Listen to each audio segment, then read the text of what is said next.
Bonjour, Anin. We're presenting a retrospective exhibition of Minnesota artist Carl Gawboy.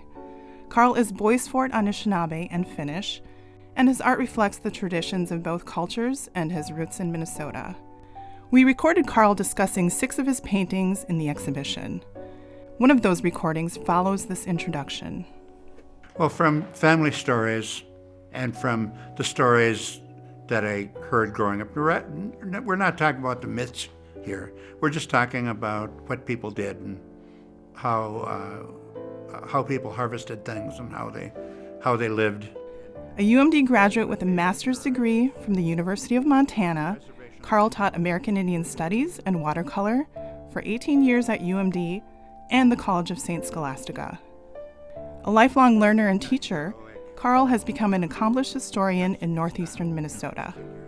From the time he was a UMD student in the early 1960s, Carl Gawboy has dedicated his life to visualizing stories through art and teaching others.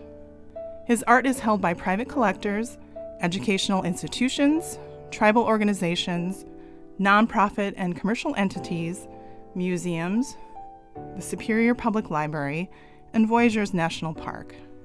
Carl is a Minnesota treasure, and we are honored to showcase Carl and his contributions through this retrospective. As you listen to each recording, you will not only experience Carl at his best in storytelling, but you will also learn details of an event in Carl's family, Anishinaabe cultural traditions, and Minnesota history. We know you will enjoy these recordings as much as we do, and we look forward to sharing with you this seminal exhibition of the art of Carl Gawboy at the Tweed Museum of Art.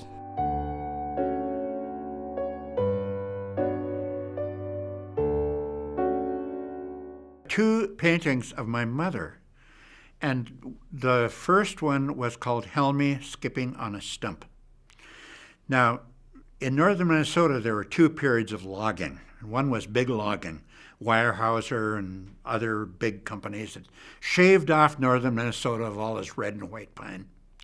Then after that came smaller operations, logging pulpwood, the smaller sticks. And then in the 20th century, many of the Indians began working as independent contract loggers, working for the federal government on reservations and working for the state government on state land, where they would bid like other loggers would, invest in logging equipment, and they'd be smaller operations. So this first painting of Helmi Skipping on the Stump is one of her memories when her father took out his homestead at Birch Lake, near about 10 miles south of Ely. Now, the big loggers had already gone through. It was like a moonscape. There was no trees at all, except piles of brush and piles of branches and tops.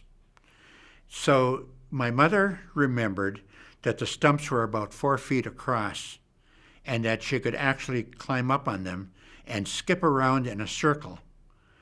And this was about 1912. So to recreate this painting, again from a story that she told, I showed her holding her kitten, her pet kitten, dressed in 1912 immigrant dress, with the newly acquired dairy cows grazing in the distance, but skipping on that huge stump that was left by the big loggers. Now, I always want to make it clear to that story, because in the story of homesteading in northern Minnesota, it wasn't the homesteaders that cut the trees. They weren't even allowed on the land until after the loggers were through with it. So Ely and Winton were big sawmill towns, so was Cloquet and Grand Rapids, and Two Harbors. All of them had big sawmills where they cut this virgin timber up into lumber to build Minneapolis and St. Paul. And then after that, it was open for homesteading, and that was when my grandfather just simply looked at a map with a bunch of squares on it, put his finger down on one of the squares, and that was the farm that my mother grew up on and the place where I grew up on.